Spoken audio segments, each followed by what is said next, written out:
नमस्कार विद्यार्थी मित्रांनो, स्वागत आहे तुमचं आमच्या यूट्यूब चॅनलवर। आजच्या या व्हिडिओमध्ये आपण पीएचडी कशी करावी त्याबाबतची संपूर्ण माहिती घेणार आहोत। तर मित्रांनो, आपल्या चॅनलवर तुम्ही नवीन असाल तर सबस्क्राइब करून घ्या आणि चॅनल सोबत राहा। चला तर स्टार्ट करूया।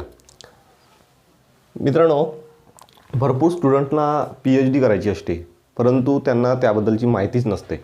त्यामुळेच हा व्हिडिओ मी बनवत आहे आणि त्यांची संपूर्ण डाउट्स आपण या व्हिडिओ मार्फत क्लिअर करणार आहोत।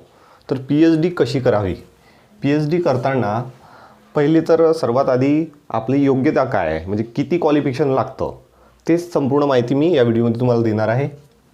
त्यानंतर त्याचं एंट्रन्स टेस्ट, कोणती एंट्रन्स टेस्ट द्यावं लागते त्यासाठी आणि त्यासाठी काय क्वालिफिकेशन क्रायटेरिया आहे ते संपूर्ण माहिती आपण या व्हिडिओमध्ये बघणार आहोत। एंट्रन्स टेस्टचे मार्क्स किती घ्यावं लागते, किती मार्क्सची टेस्ट असते, त्यानंतर एंट्रन्स टेस्ट म्हणजे कशी होते, कशा प्रकारे ते टेस्ट होते, कशा सेक्शनमध्ये होते, किती पार्ट्स वाईज होते, त्यानंतर किती मार्क्सची असते, किती मार्क्सची ते टेस्ट असते, किती सेक्शनमध्ये होते, हे संपूर्ण माहिती मी आजच्या या व्हिडिओमध्ये तुम्हाला देणार आहे।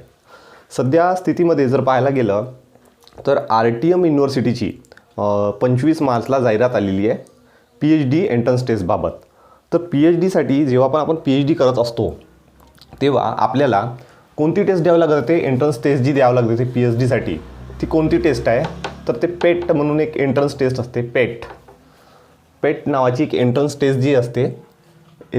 पहिले तर तुम्हाला आधी मी एलिजिबिलिटी क्रायटेरिया सांगतो। त्याचं एलिजिबिलिटी म्हणजे कोण योग्य आहे, म्हणजे कोण त्या पीएचडीच्या एंट्रन्स टेस्टला बसू शकते त्याबाबत बघूया। एलिजिबिलिटी जी आहे ते आहे PG, ज्याचं PG म्हणजे पोस्ट ग्रॅज्युएशन ज्याचं झालेलं आहे तो या टेस्टसाठी काय असतो, एलिजिबल असतो। PG म्हणजे पोस्ट ग्रॅज्युएट झालेला व्यक्ती। आता हा पोस्ट ग्रॅज्युएट झालेल्या व्यक्तीला त्याच्या PG पोस्ट ग्रॅज्युएशनमध्ये किती पर्सेंटची त्याची डिग्री बनणे आवश्यक आहे हे सुद्धा महत्त्वाचं आहे। जर PG आता तुमचं पोस्ट ग्रॅज्युएशन झाले आहे तर तुम्ही PhD करू शकता, परंतु या पोस्ट ग्रॅज्युएशनमध्ये तुम्हाला जर तुम्ही SC कॅटेगरीचे स्टुडंट आहात तर तुम्हाला तुमची जी पोस्ट ग्रॅज्युएशनची डिग्री आहे ती डिग्री 50%च्या वर बनणे आवश्यक आहे।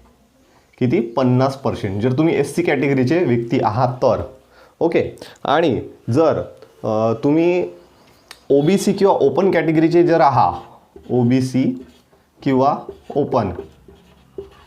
ओपनवाल्यांसाठी जी आहे ती आहे 55% तुमची डिग्री असणं आवश्यक आहे। 55%च्या वर तुमची डिग्री असणं आवश्यक आहे, तरच तुम्ही पीएचडीच्या एंट्रन्स टेस्टला एक्झाम देऊ शकणार आहात। अन्यथा तुम्हाला जर यापेक्षा कमी जर पर्सेंटेज असेल तर तुम्ही पीएचडीची एंट्रन्स टेस्ट जी आहे, पेट नावाची एंट्रन्स टेस्ट होत असते पीएचडीसाठी, ती एंट्रन्स टेस्ट तुम्ही देऊ शकणार नाही, लक्षात घ्या। ओके, तर आता आपलं एलिजिबिलिटी झालं। एलिजिबिलिटी तुम्हाला समजलं। जर तुम्हाला SC कॅटेगरीचे तुम्ही आता 50%, OBC किंवा ओपनचे आता 55%ची तुमची डिग्री असणं आवश्यक आहे। Okay, clear. त्यानंतरचं बघा, त्यानंतर आहे एंट्रन्स टेस्ट। एंट्रन्स टेस्ट आपल्याला कोणती द्यायची आहे। आता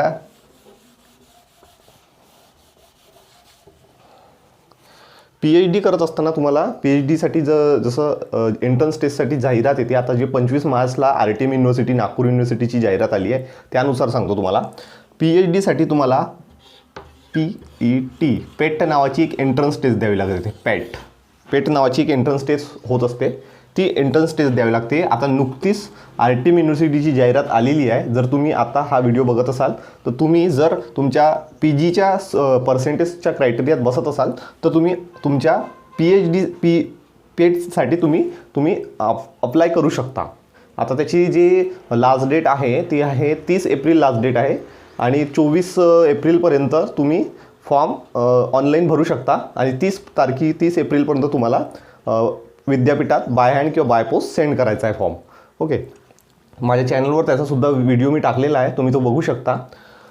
त्यानंतर बघा, एंट्रन्स टेस्टचे मार्क्स कसं काय आहे, म्हणजे किती मार्क्सची एंट्रन्स टेस्ट होते। ही जी पेट एक्झाम आहे ही किती मार्क्सची होत असते, तर ही जी पेट एक्झाम आहे, एंट्रन्स एक्झाम, ही टोटल 100 मार्कासाठी होणार आहे। सध्या आता जी आलेली आहे, मी हे नागपूर युनिव्हर्सिटीची सगळी माहिती तुम्हाला देतो। नागपूर युनिव्हर्सिटीला जी पेट एक्झाम होणार आहे त्याबाबतची संपूर्ण माहिती आहे।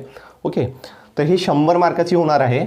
आधी काय होत होतं की याचं जे काठिण्य लेवल होतं ते खूप जास्त होतं, आता सध्या थोडं कमी झालेलं आहे आणि ही आता 100 मार्काची तुमची एंट्रन्स टेस्ट होणार आहे. ओके, त्यानंतरचं बघा एंट्रन्स टेस्ट कशी होते. आता ही जी एंट्रन्स टेस्ट जी आहे ती कशी होते, तर याचं सांगतो तुम्हाला. ही जी एंट्रन्स टेस्ट होते ती 100 मार्काची तर होतेच, प्रत्येक प्रश्नाला 1 मार्क राहणार आहे, परंतु हे 2 सेशनमध्ये होणार आहे. कशी होणार आहे? 2 सेशन, 2 सेशनमध्ये हे एक्झाम तुमची चालणार आहे. ओके, तर हे 2 सेशन कसे होईल? तर वेगवेगळ्या दिवशी नाही होणार, हे एकाच दिवशी दोन्ही सेशन होईल, पण 2 सेशनमध्ये 1 तासाचा गॅप राहील. ह्या 2 सेशनमध्ये काय राहील? 1 तासाचा गॅप राहील, एक 1 हॉर्सचा गॅप राहील. त्यानंतर आता हे जे 2 सेशन होईल, तर हे 2 सेशन म्हणजेच एक सेशन जो राहील हे 50 मार्काचा राहील, आणि दुसरा सेशन जो राहील तो 50 मार्काचा राहील. झाले टोटल 100 मार्क्स. अशा प्रकारे 100 मार्काची तुमची एक्झाम होईल. ओके, यानंतर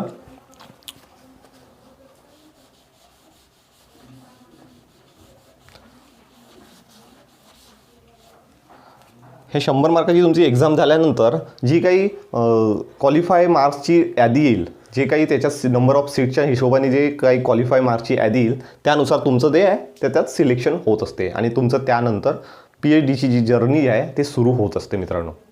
त्यानंतर तुम्हाला जे काही आहे सिनॉप्सिस लिहिणं आहे, RCC आहे, हे संपूर्ण जे आहे ते त्यानंतरचं आहे. पण पहिले आपल्याला पेट नावाची जी एक्झाम आहे ते क्लिअर करावी लागते. हे क्लिअर केल्यानंतरच तुम्हाला PhDसाठी ॲडमिशन मिळत असते मित्रांनो. तर मित्रांनो, चॅनलवर तुम्ही नवीन असाल तर सबस्क्राईब करून घ्या, बेल आयकॉनवर क्लिक करा, आणि thanks for watching. Best of luck your interview and exam. Thanks for watching.